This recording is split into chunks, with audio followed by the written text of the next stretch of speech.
Meningkatnya ketegangan di Laut China Selatan dan klaim sepihak wilayah perairan Natuna oleh Tiongkok dengan 9 Dash Line yang mereka buat membuat pemerintah Indonesia semakin getol mencari kapal-kapal perang untuk menambah serta memperkuat armada kapal perang Angkatan Laut yang lebih mumpuni untuk dapat mengimbangi kekuatan kapal-kapal perang Tiongkok. Setelah sebelumnya pemerintah Indonesia memutuskan untuk membeli 2 unit kapal frigate berat Everhulsted Class dari Denmark, ternyata pemerintah Indonesia dilaporkan juga berencana membeli 8 unit kapal frigate atau kapal perusak dari Jepang. Menurut laporan yang dilansir The Japan News, informasi ini didapat dari instansi terkait dari pemerintah kedua negara, Jepang dan Indonesia. Dan dalam lansirannya dilaporkan bahwa Jepang berencana mengekspor kapal perusak pasukan bela diri maritim Jepang ke Indonesia.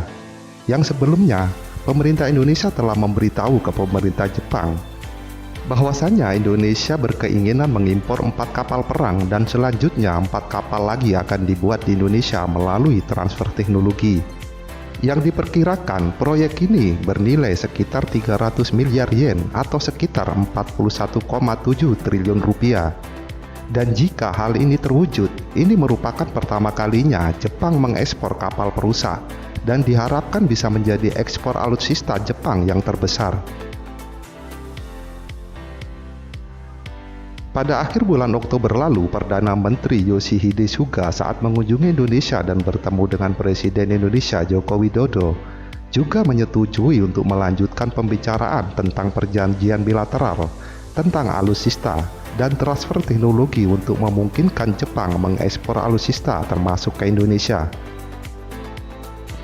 Jepang memiliki 3 prinsip transfer alutsista dan teknologi, di mana ekspor alutsista dibatasi pada negara yang berkontribusi pada perdamaian atau keamanan nasional. Atas dasar itu, pemerintah Jepang akan melakukan pembicaraan dengan Indonesia terkait ekspor kapal perang ke Indonesia.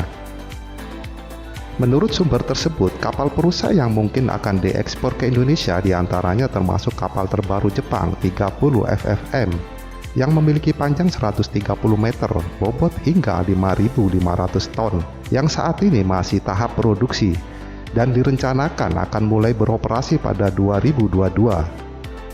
Kapal perusak tersebut dapat melakukan berbagai fungsi sebagai pemindahan ranjau, juga dapat digunakan untuk pesawat tak berawak.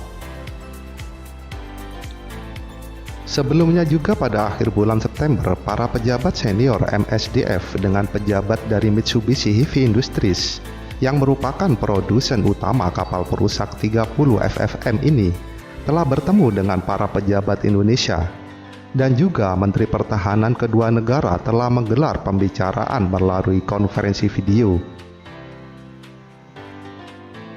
Sebelum Indonesia memutuskan untuk membeli kapal perang dari Jepang, menurut laporannya Indonesia juga telah menerima proposal dari sebuah perusahaan galangan kapal dari Italia, dan kemudian Indonesia membatalkan niatnya serta memutuskan kontrak setelah Indonesia mempertimbangkan harga serta kurangnya partisipasi perusahaan dalam negeri dalam pembelian kapal dari Italia itu.